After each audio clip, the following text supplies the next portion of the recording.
Okay, so we're back to talk about when we know which syntactic category we have according to the position of the word in the sentence.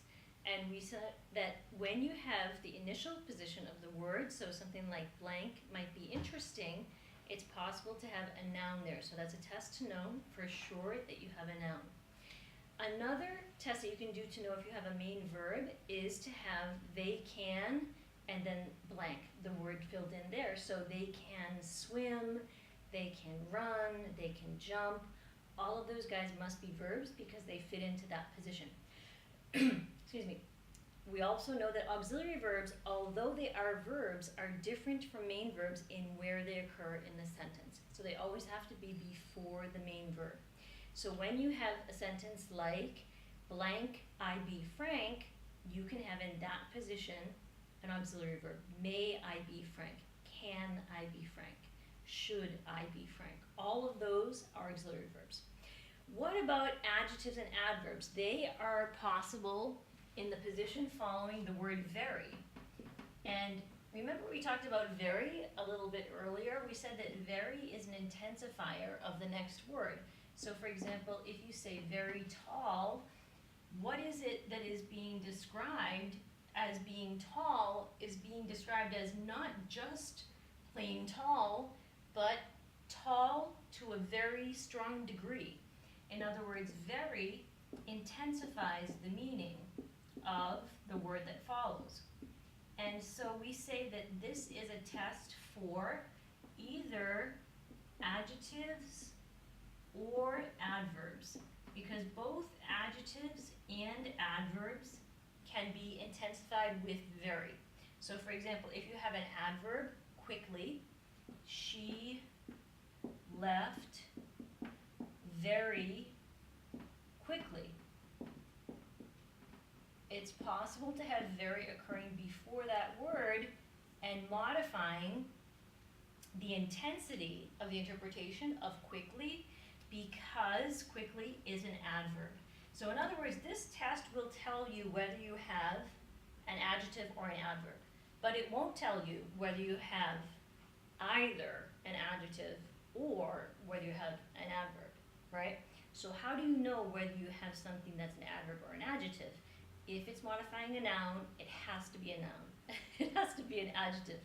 If it's modifying anything other than a noun, it must be an adverb. So that's what you want to think about. You want to think about, what is this thing modifying? Very is describing tall, which is an adjective. Therefore, very, in this example, is an adverb. In the example, very quickly, very is modifying quickly, which we know is an adverb. It has ly, and therefore, very is itself an adverb.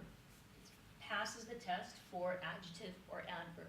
So looking now at adverbs, what can we do with adverbs that we cannot do with adjectives? You can have in the sentence, he treats her, and then blank.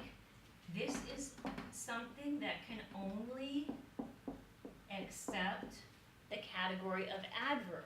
So when you say he treats her, for example, well, he treats her well, that's where you're going to find an adverb. Well must be an adverb because it occurs here.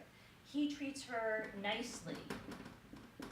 Nicely, again we see the ly indicating that yes, most likely this is an adverb, and it's occurring in the position after her when you have he treats her blank. He treats her kindly, right? So try to think of a couple of other examples of words that you can have in that position, and those will all be adverbs. However, notice that you can say, he treats her good. People say that oftentimes. He treats her good. What do we think, though, that good is? We think good is an adjective because, for example, when you say, the good film was seen by all the critics, good is modifying film, and you know that in that example, film is a noun. So the idea is that what's going on here with he treats her good? What's happening in English is that we are losing the distinction in some environments, such as this one, between adjective and adverb. So it's an innovative form of English to have the adjective in this position. But it's nothing unusual or strange because many languages allow you to have exactly this structure where you have an adjective in this position.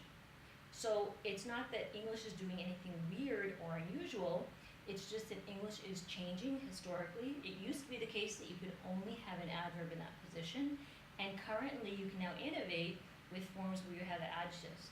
So when you have kindly, well, nicely, you know that these guys are adverbs, not only because they occur in this position, but because they're modifying something other than a noun. And when you have good, keep in mind that those are examples that are possible now only in contemporary English because we're allowing adjectives to occur in some of the positions that we used to only be able to have adverbs in.